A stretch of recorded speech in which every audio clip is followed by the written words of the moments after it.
Baik, selanjutnya kita akan masuk pada pembahasan perkembangan bahasa Indonesia sesudah kemerdekaan. Jadi perkembangan bahasa Indonesia sesudah kemerdekaan itu lahir pada tanggal 28 Oktober 1928 ya. Pada saat itu para pemuda dari berbagai pelosok Nusantara berkumpul dalam sebuah rapat. Ya, kemudian mereka berikrar. Nah, jadi ikrarnya itu adalah kami putra dan putri Indonesia mengaku bertumpah darah yang satu, tanah air Indonesia. Kedua, kami putra dan putri Indonesia mengaku berbangsa yang satu, bahasa Indonesia. Ketiga, kami putra dan putri Indonesia mengaku menjunjung tinggi bahasa persatuan, bahasa Indonesia. Ikrar para pemuda ini kemudian dikenal dengan nama Sumpah Pemuda.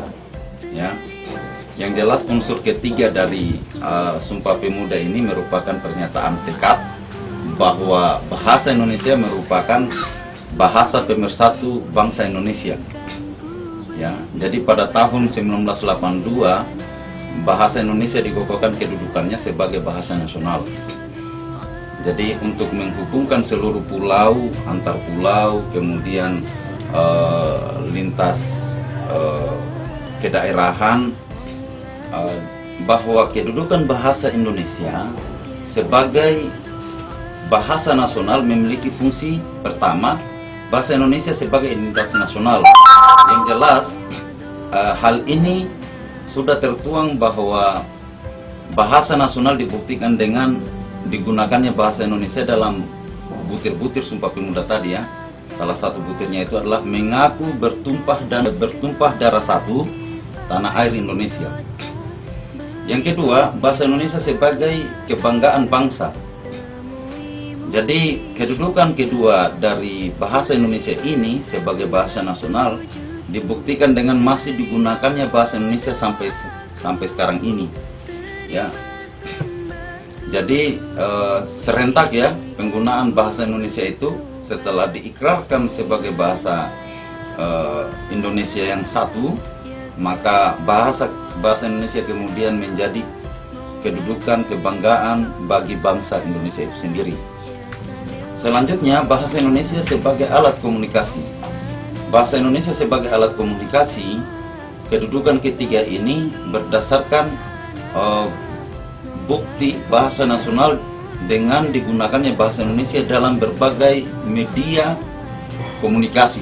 Misalnya saja buku, koran, acara pertelevisian, siaran radio, WhatsApp, dan lain-lain.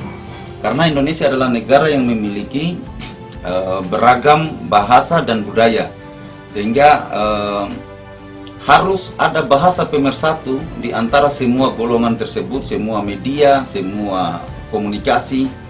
Jadi memang harus ada satu bahasa yang betul-betul dijadikan pegangan kita, pegangan bangsa atau masyarakat Indonesia untuk berkomunikasi. Selanjutnya yang keempat adalah bahasa Indonesia sebagai alat pemersatu bangsa yang berbeda suku, agama, ras, adat istiadat, dan budaya.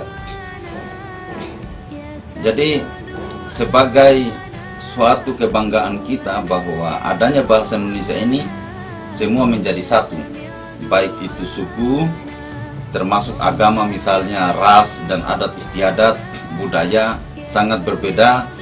Kemungkinan besar bisa terjadi sebuah konflik ketika tidak ada pemersatuan komunikasi, yaitu bahasa Indonesia. Jadi dari kedudukan bahasa Indonesia tadi sebagai bahasa nasional itu memiliki fungsi bahasa Indonesia sebagai identitas nasional, bahasa Indonesia sebagai kebanggaan negara, bahasa Indonesia sebagai alat komunikasi, dan bahasa Indonesia sebagai pemersatu bangsa yang berbeda suku, agama, ras, dan adat istiadat.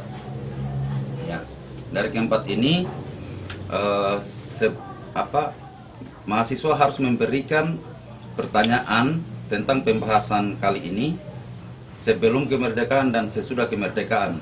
Nanti kemudian saya buat videonya, saya akan jawab dalam sebuah video Ya, jadi pertanyaannya itu dimulai dari sekarang. Berikan komentar, berikan pertanyaan di kolom komentar. Ya, saya kira jelas ya. Baik, fastabil khairat. Assalamualaikum warahmatullahi wabarakatuh.